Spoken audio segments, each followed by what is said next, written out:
Let's talk about something closer to home. And in fact, for a lot of people, it is said that you spend more time outside of work and home in your car than anywhere else.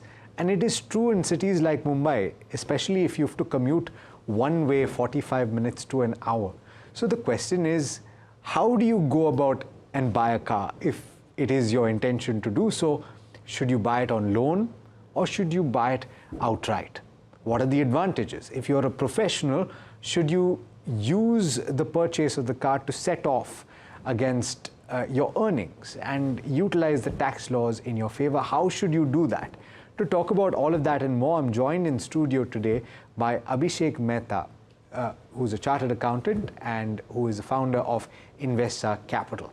Thanks so much, Abhishek, for taking the time, as always. Thank you, Alex. Thank you so much. I know for a fact that you're an enthusiast, and so there is an emotional aspect to buying a car. A lot of people dream about owning their first car, but I'm talking about removing that from the equation as much as you can do that, right? Yes.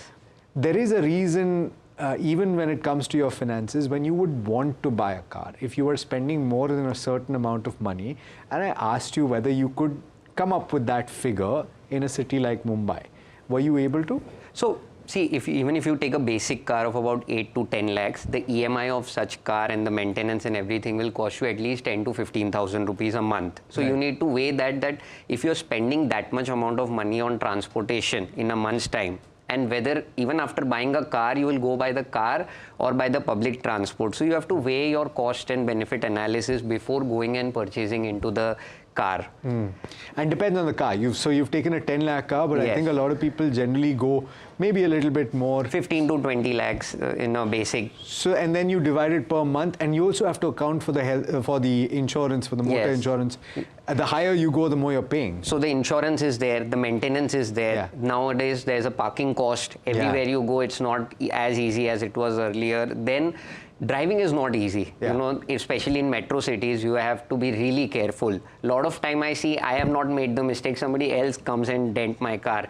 So you have to factor in all those things while buying a car. It's not an easy thing. You know, paying the money and buying the car is easy, but maintaining it on day-to-day basis it's like a baby. So you have to take care of that on a daily basis. I can sense the emotions attached to that, and I know that, as I said, you're an enthusiast. But having said that, when it comes to actually buying a car, from a financial planning standpoint and good money management, is it a good idea to go out and buy a car on EMI, or should you always buy it outright? They say that buying a depreciating asset with a loan is not a good idea. And this is the definition of a depreciating asset. But how I look at it is, usually I follow a 25-20 rule. Basically, you should have 20% as a down payment. Sure. You should take a 5-year loan because you will usually use the car for about 5 years. After 5 years, you get bored of the same car. So you should take a loan of 5 years.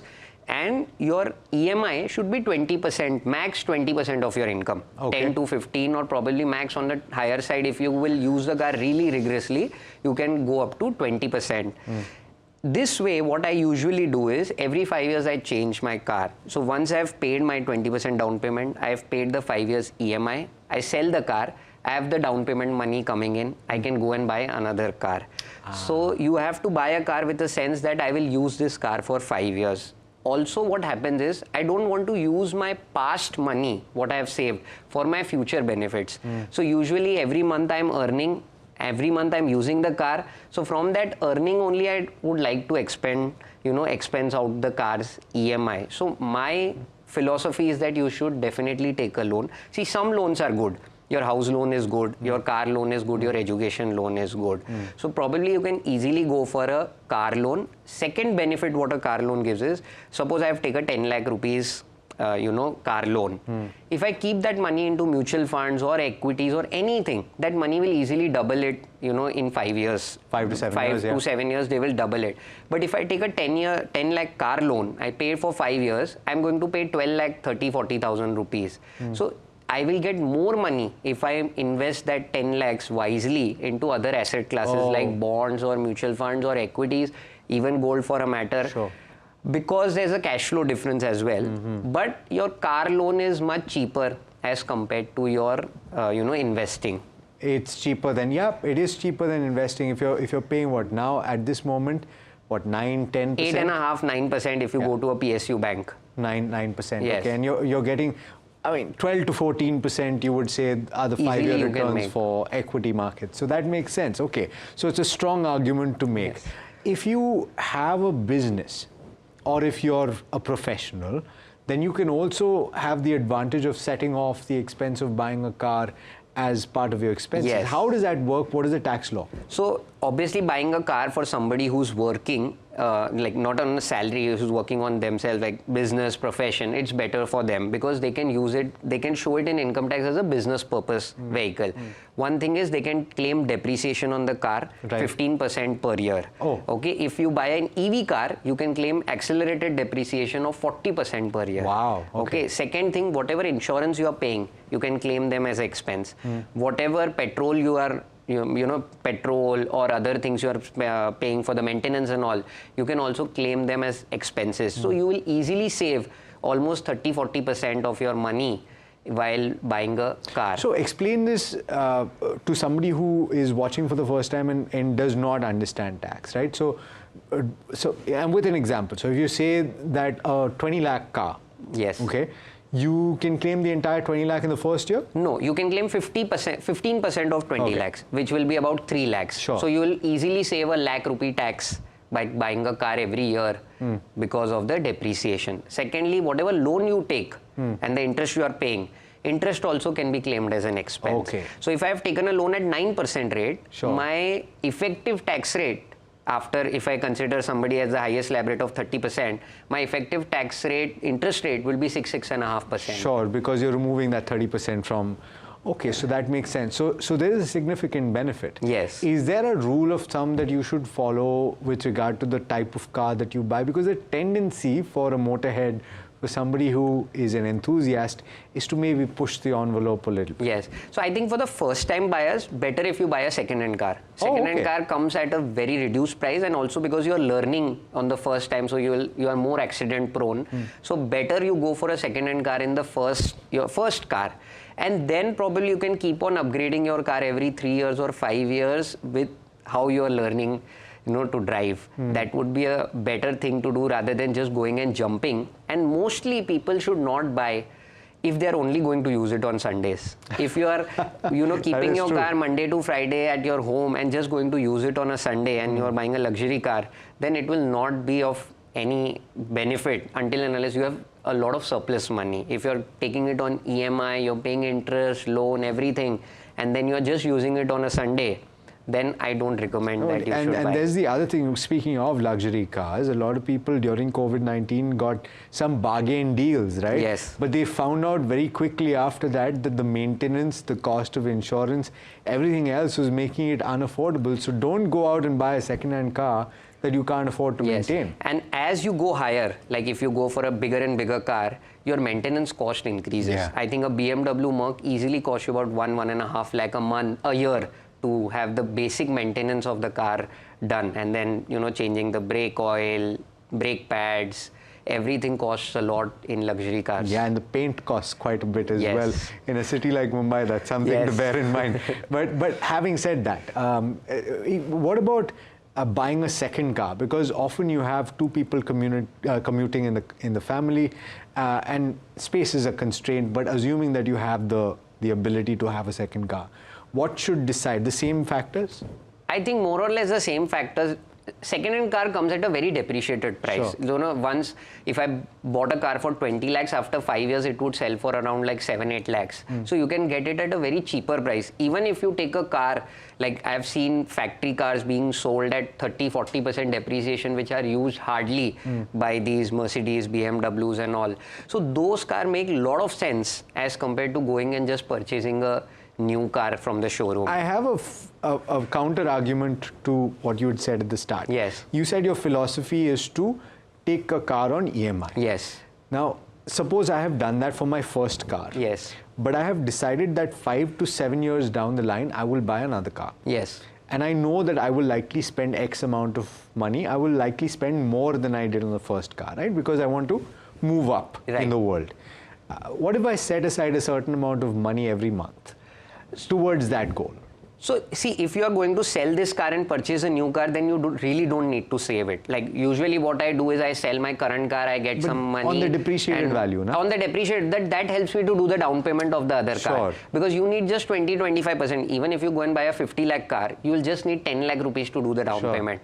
So your earlier car can easily comp off for that. And you can take a 40 lakh rupees car loan and use it. Nowadays, very good schemes are being run by a lot of luxury cars is that they will buy back the car after 5 years. Okay. So that's built in your loan. So your EMI drastically reduces. They say that after 5 years, I'll purchase this car from you at a guaranteed value of 50% of the car. Interesting. So your EMI drastically reduces by 5 years. So a lot of my friends do that also. They take a car, they use it for 5 years. After 5 years, they give the car back and then they purchase another car. So you really don't need to save a lot of money to plan the second car, but only thing is you have to keep the car for at least 3 to 5 years. If you have bought a car and you get bored of it in 1-2 years and then you try to switch, that will cost you a lot. In your experience, and you don't necessarily have to know this because you probably buy something first hand and you've moved up in the world, you drive some very nice cars, but having said that, if you are buying second hand, how easy is it for you to get a loan?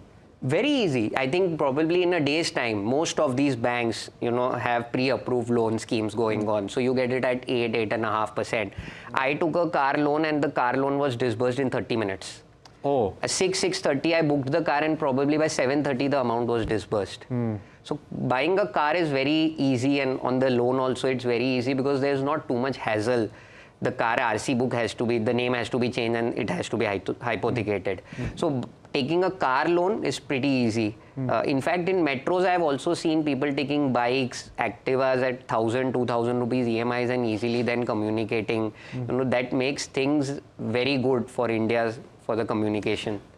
Commuting. But the point is, you mentioned hypothecation, right? So ultimately, this is the truth for a house, for a car that you've taken on loan. Yes. The reality is that you're the user of the car or user of the house, but it is hypothecated to you by the lender, right? So ultimately, the right rests with the lender. With the lender, yes. If you don't repay the money, they can repossess. They will take the car. Or your house, as the case may be. Hopefully that doesn't happen. Now, does that complicate things when you're selling? What do you need to bear in mind? You need to settle the loan when you sell the car? Yes, so whenever you sell the car, you just need to, pay the loan, and there's an NOC which is issued by the bank. And once you submit that NOC to the RTO, the hypothecation is removed.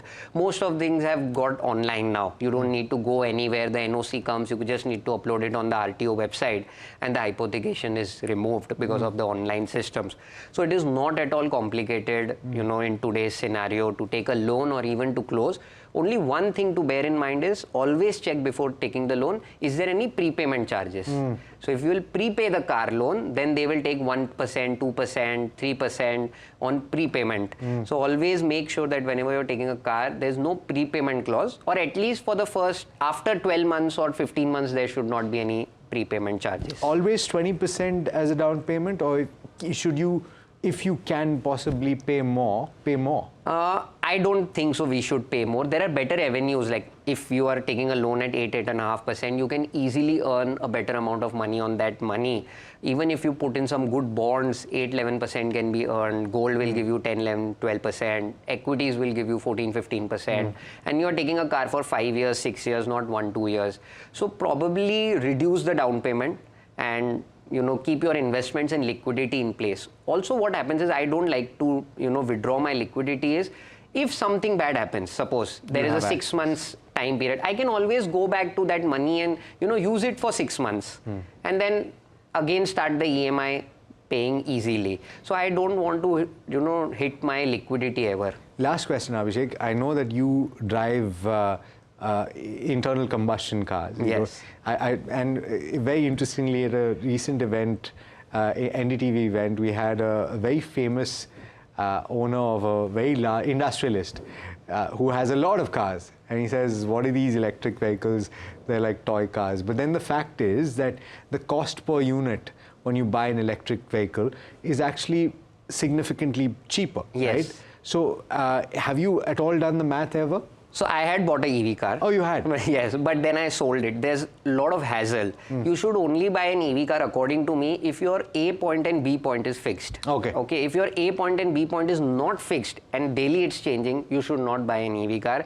Charging is a very big hassle. You know, the charging infrastructure is still not developed completely in Indian market.